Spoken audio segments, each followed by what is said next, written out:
Mr. Hill? Thank you, Madam Speaker. Vote change AB 482. Hill, aye to no. Hill, Assembly Bill 482, aye to no.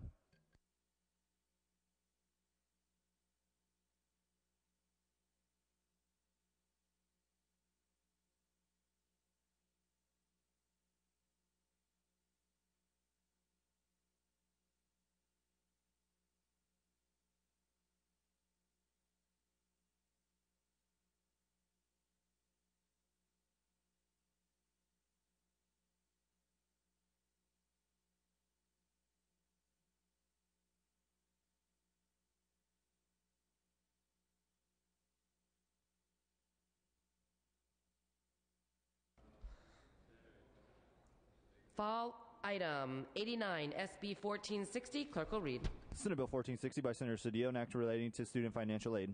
Mr. Tirico. Thank you, Madam Speaker. A few of the members that are here, good afternoon. Each year, an estimated 24,000 young students that don't have the benefit of documents prepare to graduate from high school in California. Most of them come to this country with their parents, not by their own choice. They follow the rules of this country. They follow the rules of their schools. They graduate, many of them with honors, and they await the dream of attending a California college. For most of these students, the United States is the only country they've ever known. SB 1460, the California Dream Act, is a bill about promoting success and achievement. Those who work hard and become good students should not be punished for decisions made by their parents. We lose our most talented students because of the inability to access financial aid, making a college education unattainable. SB 1460 would allow these students access to college education by allowing them access to the resources that would make their dream to attain a higher education possible. To clarify, this bill does not include Cal Grants, and this would have no impact on the current budget, as this bill will not become operative until July of 2011. I respectfully ask for an aye vote on this measure. Mr. DeVore. Thank you, Madam Speaker and members. I rise in opposition to this measure. This measure comes at exactly the wrong time for a state budget that is struggling with increased costs year after year. As I pointed out with discussion earlier on the state budget, California, with roughly 1/8 of the nation's population, now has 32% of the nation's welfare caseload.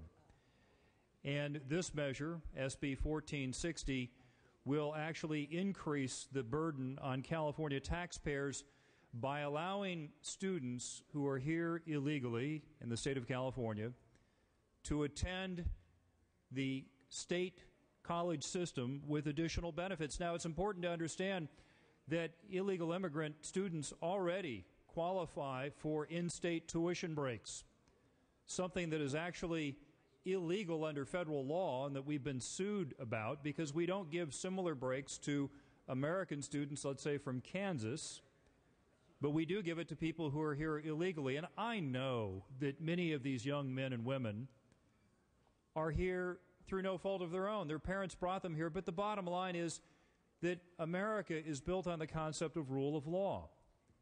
And to expend public resources to help subsidize the education of people who are here illegally in the California college system, I think is a use of taxpayer money that is not wise. And it's not wise because these individuals could, in the middle of their college education or after they graduate, they are subject to being deported.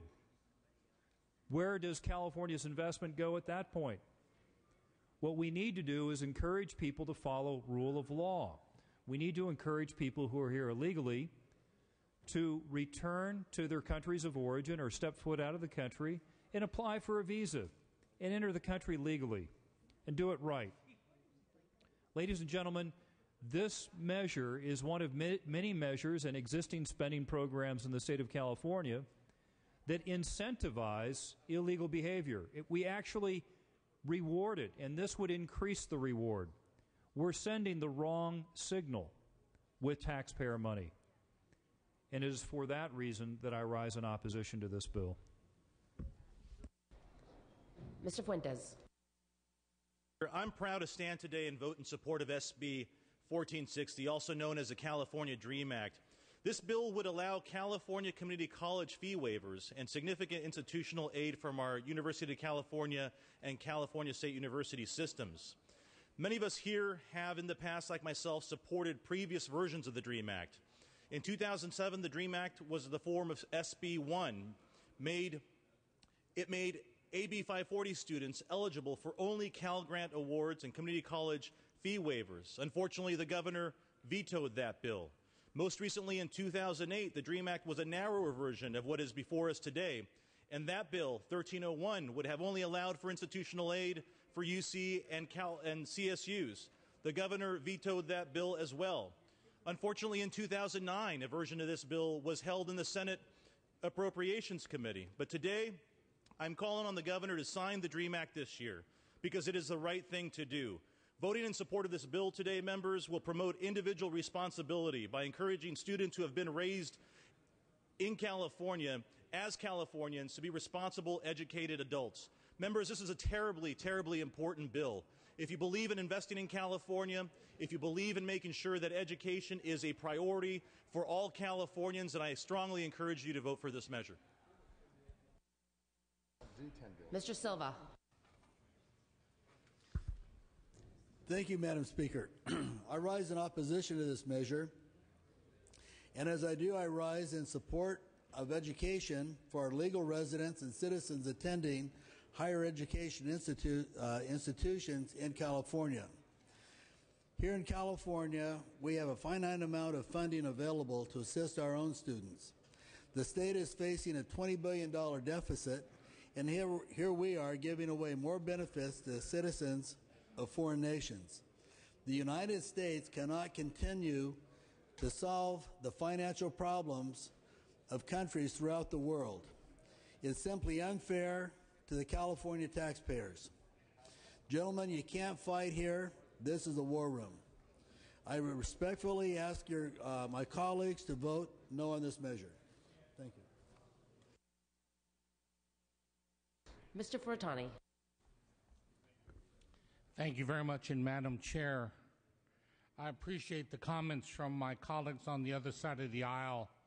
I know that we are in difficult times here in the state of California, but there's one thing about the state of California is that we look to the future, not just to the past. And in the future, these young people are our future. The ones that we're talking about relative to the DREAM Act are not new to this floor. People know that Assemblyman Fireball years ago passed AB 540, which started all of this relative to looking at students who were coming from families that didn't have the right documentation.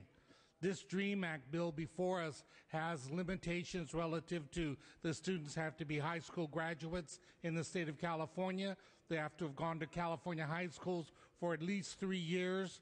And the example of them moving on to higher universities and college education really proves the fact that they are here to stay. I think in looking at this issue, there's something for us to think about. Although undocumented at the moment, if you look at a priority for next year for the federal government, immigration is going to be one of those clear priorities. I know we'll debate that issue on this floor, even though it doesn't fit into our particular purview with state government, but we'll have a definite concern about what happens. One of those issues that's going to come forward relative to the United States immigration law is going to be a path to legalization. These students are already on that path. They're here, they have been here, they have been contributing to this society, and with a higher education, they will even contribute more. I urge and I vote on the DREAM Act. It's not only their dream, it's our dream, it's the California dream. Thank you. Mr. Norby. My colleague from Gardena is right. There are a lot of fine students and fine young people who are here in the country illegally through absolutely no fault of their own. Some may have come here when they were only a few months old, and this is the only home, and in some cases, English is the only language they know, regardless of their country of origin. Some of these people are outstanding students in our high schools and universities and are literally stateless. There was a heart-wrenching story about a young woman at UCLA who was born in a refugee camp, Her parents were refugees in Germany from Vietnam. She was never from Vietnam. She was never a Vietnamese citizen, couldn't become a German citizen. They came here, and yet her GPA is higher than any GPA I could have gotten. When they get into these 4.75s, it's pretty high. But the problem is that the federal law still says that none of these people are eligible to work. And my concern is we can have a California dream, but if it becomes an American nightmare, then it's not something that we primarily are responsible for or can change. This has to change at the federal level. Maybe it will, maybe it won't. The majority party here is also the majority party in Congress. You control the White House as well, and have for about the last 18 months. That may not be a lot of time, but that party in Washington is reluctant to take this up, partly because there is a lot of opposition from my party, from a number of sources. But I think that any bill which would regularize or legalize those that have been here through no fault of their own, that came here as children, would receive a fair hearing in Washington, and that's really what has to come first, because to train people and give them hope and a dream, which legally they can't achieve, is really to put the cart before the horse. Immigration, despite the flurry of commercials and candidates standing by walls and things like that, is not primarily a state issue. It's primarily a federal issue, and for this dream to become a reality, the federal government has to act to make it a reality. And at that point, we can take a look at these kids. I am sympathetic to their plight. They're not a drain on our society, most of them, but can and will contribute if they're legally allowed to by the federal government, the machinery of which your party controls, and go ahead and solve it.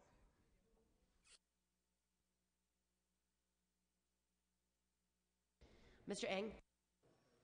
Thank you, Madam Speaker and members. I asked members to look very closely at this proposal. This bill, SB 1460, is very surgical. All it says is that to qualify for institutional financial aid, an inquiry as to legal status shall not be considered. That's all it says. Someone still has to qualify for financial aid. But issues as to whether someone is delinquent on taxes or hasn't paid their parking ticket or hasn't paid for child support, all of these other issues which are extraneous to the issue of financial aid shall not be considered. Secondly, members, this is the California DREAM Act, not to be confused with the Federal Nightmare Act, the so-called Immigration and Naturalization Service. Members, let me tell you that right now, a large percentage, and it would shock you if you knew, that a large number of these young people have already filed for immigration benefits. They are already in the system. They've already done what they had to do to stand in the queue. Now, that may surprise you. But let me tell you something else that might surprise you, something that I faced for many years. That if you had a green card, and as a parent, you filed a petition for your child that was here with you, that came over with you from another country, and you qualified, it would take, in many instances, 10 years to become lawful. 10 years. And it gets even worse. If you were an American citizen and your brother or sister followed you over here and wanted to enter college but had to become fully legal, even if you filed a petition for that person, for that sibling, in some countries of origin, because of the quota, it would take 25 years, members, to become fully qualified with a green card. 25 years. Even if you started filing a petition when your brother or sister was 1 month old, they would probably be fully ineligible for financial aid because they would be out of the system. Finally, members, I want to alert your attention to something that weighs heavily on my heart, which is this: that the person that goes through our university that may eventually find the cure for cancer, the cure for HIV, that may form the economic theory that helps us get out of this economic mess, that is not dependent on a person's immigration status, as we may very well know, because some of the greatest inventions in history have come from immigrants without regard to their legal status. A vote for this dream is a vote for our dream, the dream and hope of all of California. Respectfully request and I vote. Ms. Harkey. Thank you, Madam Speaker and members. You know, all of this extra spending and money that we want to give away to everybody outside of California, quite honestly, is creating not the California dream, but the California nightmare. That's what we were dealing with today on this floor, where we had a spending proposal, which you didn't choose to call a budget, that was more than we were taking in by billions of dollars, that we were going to find money for later. And now we're going to find money to offer. Now we're not talking about keeping these kids out of school, because that's not what this does. This actually extends financial aid that other students coming from across the United States do not qualify for. So why would you extend it to anyone from any country? I don't understand it. I mean, right now we already have, California law already permits illegal immigrants to pay resident tuition and fees at our public colleges and universities. Resident tuition, that's in-state tuition. If you come out of state, you're not allowed to do that, and you're a U.S. citizen. Now, a community college system is always pressed for money. This bill will take dollars from the K through 14 or the Prop 98. It will take dollars from, we just increased fees on our community colleges, or allowed them to increase fees for non-state students. So now we're going to give money away to out-of-country students. I don't understand this. There seems to be no rationale for how we spend our money here, or who we're here to serve. We're here to serve the people of the state of California. The fact that children here illegally still can go to college, and still can go to college at rates that Californians pay, is enough of a benefit. We do not need to be allowing more aid for that purpose. Thank you. I urge a no vote. Mr. Cotto. Thank you, Madam Speaker and members. I also rise in support of SB 1460. Members, the DREAM Act offers all of us, an opportunity to take advantage of the potential of California's youth to help ensure our state's economic future. Too often, unfortunately, the economics of immigration is clouded by the fear of immigrants. A couple of years ago, the Latino Caucus had famed, renowned USC demographer Dowell Myers come and address us on the relationship between immigrants and boomers. And he impressed upon us the fact that the need to develop a financially viable workforce to replace the retiring one is one of this state's most critical needs. Success in meeting the educational challenge of preparing a new generation is the single most important task for the future, Myers emphasized. Members, the nation needs immigrants to fill our needs, not simply today's world where most citizens and experts have looked for answers, but especially in tomorrow's. And we should never forget that the reason that California is one of the most economically viable, powerful economies in the world is because of the hard work and backbone of immigrants who came to develop the underpinnings of this state's economy. I support SB 1460 because it is economically sound and in the best interest of all Californians, and I ask for your aye vote. Mr. Logue. Thank you, Madam Speaker. I oppose this bill. there's going to be a huge backlash concerning legislation like this, and I think everybody in on this floor understands that there's going to be a huge backlash on this bill. The bottom line is if you have a student from Oregon come to California, they have to pay out-of-state tuition. This is not about race. This is about the law, the laws of the land, and we are encouraging people who break the laws to get the benefits and to get financing to go to school in California.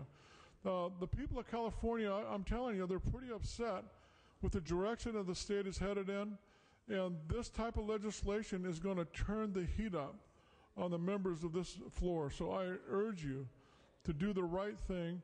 Another thing is if we're asking people to violate the laws of the land, why don't we just tell them to quit paying their taxes? Why don't we just tell them to quit obeying all these regulations that you lay on businesses? If you want them to violate the laws of the land in one area, then they should violate the laws of the land in every area. And that's what we're saying here today. Once again, it's not about race. It's about the laws of the land. So are we here to pick and choose which laws we want to enforce and the ones we don't? And how do we tell those students that come from other states that they have to pay a higher tuition than people who are not even citizens of this country? It doesn't add up. The people are getting fed up with this type of legislation. I oppose it. Mr. Arambula. Thank you, Madam Speaker. I rise in support of this bill. We talk about the people. Well, people are residents of California. They're good, hard-working people who pay their taxes. Residents of California should get a break compared to out-of-state people that have not been paying their taxes and helping to fund the system of higher education in this state. There was a mention about why doesn't Congress act? Well, Congress in 2007 did try to pass the DREAM Act at the federal level, and it got a majority of votes, 52 to 44. But it was blocked by a threat, a filibuster by the Republicans. We talk about the laws. We, ladies and gentlemen, are the legislature of the state of California. Let us set good policy. Let us reward students that study hard, that play by the rules. They are the future of our state. The more that we invest in them, the better off all of us will be. I urge and I vote. Mr. Anderson. I rise in opposition. You know, there's a lot of fine arguments that made thus far. Look, these are fine people. We're not saying that they're doing something wrong. They may have come here with their parents, as my colleague had pointed out, and they've only known English. They've only known all these things. But at the same time, once they graduate, there's no job for them. We talk about employer sanctions. We talk about checking and making sure employers don't hire illegals. And yet, here we are, graduating them out of our schools, taking up valuable space. We've had protesters just outside these windows complaining there's not room in the colleges and the universities for them. Yet we're filling them with people. There are wonderful people, but they can't work in the United States. It makes absolutely no sense to take up that valuable space. And this is a horrible thing. It's unfortunate that they're put in these terrible predicaments. But at the end of the day, when we graduate them from the colleges with honors or without honors, there's no job legally for them. It's just that simple. And the poor employer who hires them, because they were referred from the colleges and universities that Californians taxpayers support, they're eligible to get fined for hiring them. This system is completely broken, and this bill is not fixing it. It's making it worse. Let's back off a half second. We don't have space for everybody. Let's take care of our citizens first, because we know that they'll have a job at the end of the rainbow. We don't know that there's a job for illegals. I urge a no vote. Seeing no. Mr. Perez. Thank you, Madam Speaker. Members, I wasn't going to speak on this issue, but I felt compelled to do so. And I have to agree with our members from the other side of the aisle with relation to a broken system. You're very much correct when it comes to that point of view. The issues that we face within the educational system is not a result of students that are going to school on a daily basis so they can better themselves and be successful, so that they can give back to their communities, so they can give back to their families. It's a result of the fact that perhaps our school system needs some work. I come from a school district, quite frankly, as a former school board member, as a student that attended that same school district, where I sent my kids to the same public schools that I attended, in which I was a school board member, in which the majority of those students are immigrants. And what's so interesting about all that, if I may, is that every single year that I was a school board member, and years before that, our valedictorian and salutatorian were immigrants. Every single year. These students went to school on a daily basis. They turned in their homework on time. They were active in school. They did their community service because of a hope, because of a dream. And that dream was that at the end of that struggle, at the end of going to school on a daily basis, that maybe they will be able, that they will have that opportunity to go on to higher education. So that by them going on to higher education, they can demonstrate to the world, they can demonstrate to their little brothers and sisters, they can demonstrate to others that perhaps are the voiceless, that perhaps do not have an opportunity, that it can be done if they're willing to work hard. And so I just wanted to say that I applaud our Senator Cedillo, for bringing this bill forth, and for many of you that are supporting this bill. At the end of the day, this is the right thing to do. We are creating opportunities for folks and for our students.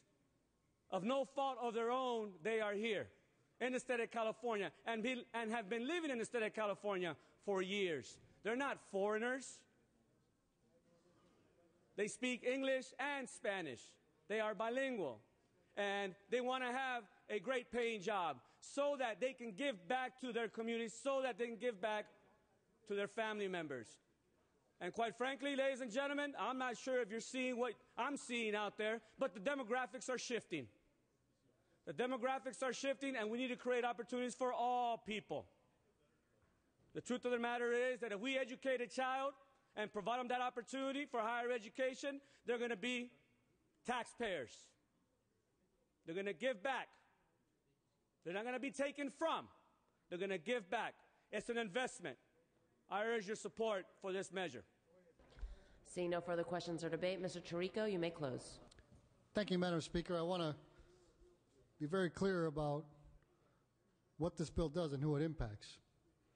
It impacts kids, high school graduates, that in most instances, I would venture to say nearly 100% of the cases, if they're here without documents, it's not their fault.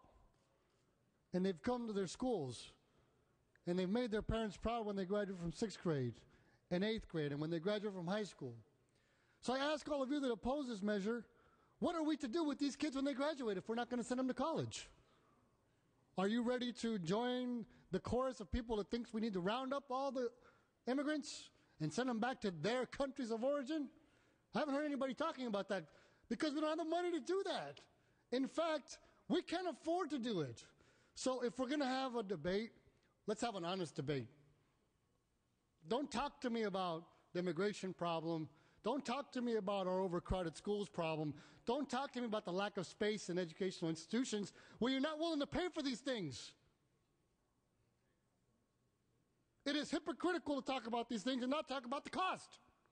These things cost money. Yes, members, if you want these things, you have to raise taxes. If you're not ready to raise taxes, don't complain. This bill is about kids that are here through no fault of their own, and they deserve a chance, just like your kids. Ask for an aye vote. Clerk will open the roll. All members vote who desire to vote. All members vote who desire to vote.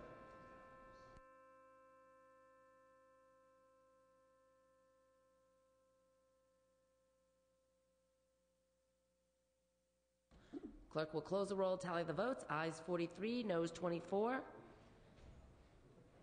Measure passes. File item 2, SB 1381. Clerk will read. Senate Bill 1381 by Senator Simonian, an act relating to kindergarten. Ms. Brownlee. Thank you, Madam Speaker. SB 1381 changes the kindergarten entry age in California from 5 years old by December 2nd to 5 years old by September 1st. The new age requirement would be phased in over 3 years, beginning in the 2012-13 school year. For those young fives, those children turning 5 from September 2nd to December 2nd, whose kindergarten is delayed, the bill creates a transitional kindergarten program to build a bridge between early learning and kindergarten. Transitional kindergarten means the first year of a 2-year kindergarten program that uses a modified kindergarten curriculum that is age and developmentally appropriate. In most states, children must turn 5 by September 1st in order to start kindergarten. California is one of only 4 states, Connecticut, Michigan, and Vermont, with a cutoff date later than December the 1st. At the same time, California has some of the highest standards for what we expect children to learn in kindergarten classrooms. Research indicates that beginning school at an older age improves children's social and academic development. A 2005 study by the RAND Corporation found a significant boost to test scores, especially for children from low-income families. Based on these benefits, California's nonpartisan Legislative Analyst's Office, the California Performance Review, and the Governor's Committee on Education Excellence have each called for an earlier kindergarten cutoff date. This is a very good bill, members. This is good for children. This is good for their success in school, and I respectfully ask for an aye vote. Mr. Smythe. Thank you, Madam Speaker and members. I, too, rise in support of this measure, and it's very personal to me because I have a child who would fall into that early tweener stage with a November birthday, and my wife and I were faced with that decision whether to start him or to wait, and we made the decision to wait on starting my son in kindergarten. We can't tell you the benefits that we've seen with him, and compared to some of our friends who made the decision to start their children earlier, and it's made a huge difference in their learning, and all the science is backing that up, particularly with boys from their ability on a maturity level to handle the changes and socially being able to make that transition. This bill's been a long time in coming, and I know that many members,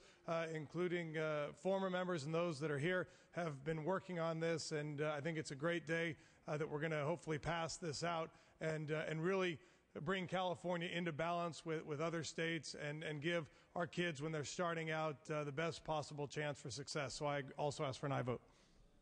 Ms. Buchanan. Thank you, Madam Speaker and members. I, as most of you know, have 5 children. 2 were born between September 1st and December 2nd. 1 I actually ended up holding back in 7th grade. So I definitely agree that the policy of changing the age to September 1st is a good policy. What I have a problem with on this bill is what we're doing with the savings, because you'll have 25% fewer kindergartners, which will generate $700 million a year savings for about 13 years as that cohort works its way through. But instead of returning that money to the schools, what we're planning to do is create a pre-K program for those students. Now, I also believe in preschool and early childhood education, so that's good. But we're creating a pre-K program for those students born between September 1st and December 2nd. So if your child is born December 5th or August 28th, your child isn't eligible for the pre-K program. We're giving it to kids born in a 3-month time period. We're not offering it to every student. And if we did offer it to every student, which I think we have an obligation to do, it would cost much more money. Because if you offered a pre-K program for all 4-year-olds, it would cost you $2.8 billion. And at a time when we're cutting all the money we're cutting from education, is this when we should be adding a new grade level to the Prop 98 guarantee? A grade level that ultimately could cost us $2.8 billion and force us to close more libraries, to have fewer counselors, to have larger class sizes. So I think the policy is the right one. The cutoff date should be September 1st. When we implemented standards in this state, we pushed all the curriculum down, so we're expecting kindergartners to do what first graders used to do. But the way we're implementing it is wrong. We should be taking that savings, we should be folding it into the revenue limit and allowing our schools to hire back teachers, to open up libraries, and to fill the holes that we that we have created over the last few years with the budget cuts, and I urge a no vote. Mr. DeVore. Thank you, Madam Speaker and members. I'd like to echo the sentiments of my colleague from the other side of the aisle in this case. As some of you may know, my wife is a credentialed teacher in the state of California, and she would agree that delaying the time of entry for kindergartners is often a good thing because they're not developmentally able or ready for that education yet.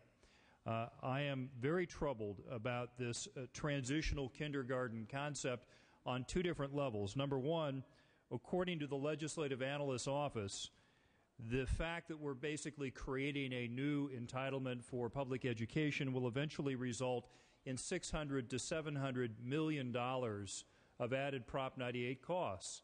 And this at a time when this body is understandably very concerned about reducing money to education and holding on to what we have. So this creates additional cost pressures on public education in California. And further, while I heard the assurances of the floor manager that the education would be age appropriate, we all know that people tend to try to force learning abstract and advanced concepts at a younger and younger age in America and in California in particular. Now, study after study would show that doing so actually causes hardwiring of the young mind in a way that's not conducive to future growth and development. You can teach a youngster, for example, how to do advanced math concepts or to tell time with an analog clock at a very early age, but what you'll find is that the hardwiring of that circuitry in the brain is done in a way that is not the way it would have done when that concept was taught to them at an age-appropriate level. So now what we're going to do is we're going to carve out a new program called Transitional Kindergarten, and you know as well as I do that the pressure to try to teach those students to learn basic reading concepts and math concepts will be very high, rather than simply allowing them to learn socialization skills. So I have a twin concern with this bill that I think is attached to a very good policy shift, which is changing the time, the cutoff time for the entering of kindergarten. I approve of that. But I certainly think that we can't afford another $700 million a year in costs under Prop 98 for K through 14. And I am very concerned that the pressure will be that when these children are in transitional kindergarten, that, well, we've got them, we might as well stuff some concepts into those young minds, and that in so doing, we may end up doing more harm than good. So for those reasons, I would oppose this measure. Ms. Strickland. Thank you, Madam Speaker and members. And I initially was kind of on both. I can see where we want to go with this. I used to teach junior high school, and you could see the difference in the kindergartners as they run around the playground, the ones that are a little bit older, the ones that are a little bit younger. And you can track it all the way up to junior high, actually, and probably beyond. And so I do support moving the date from December to September. I have a daughter who was born in October who is extraordinarily ready to start kindergarten, and I know that there's a petition process and that she'd be allowed to enter school if the school district agreed. But I'm also concerned about starting up a transitional kindergarten program, the possibility that we don't fund that and don't do that well. We already don't fund K through 14 adequately, and so that brings up some concerns. And then I also have some logistical concerns. A lot of us represent some rural areas. What are the logistics of having to have a TK program and getting students from one end of the district to another in order to have enough kids to make a class? And what do you do about transportation? What do you do when you have small school districts or school districts that are really spread out? And so I struggle with this idea. I want to support us getting kids educated earlier. I want to support moving the timeline because I do believe, especially for boys, that it is really important to give them some extra time in order to get a good jump start on an education. But at this time, I just don't think I can support the bill. Thank you. Seeing no further questions or debate, Ms. Brownlee, you may close. Thank you, Madam Speaker.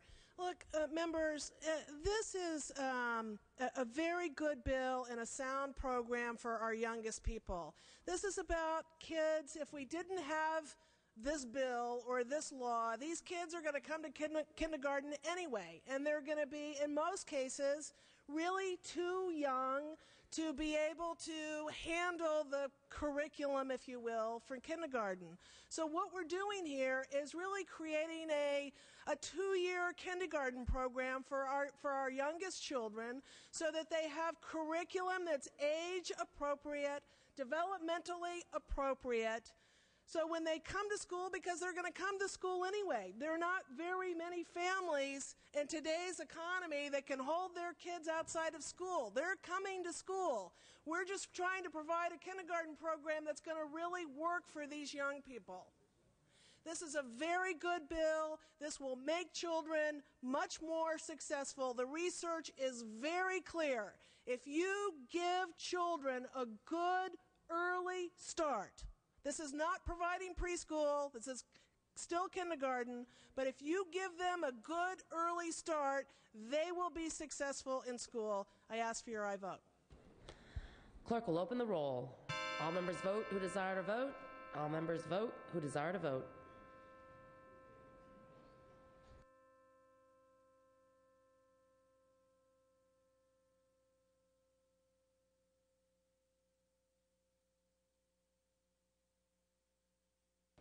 Clerk will close the roll, tally the votes. Ayes 41, noes 13. Measure passes.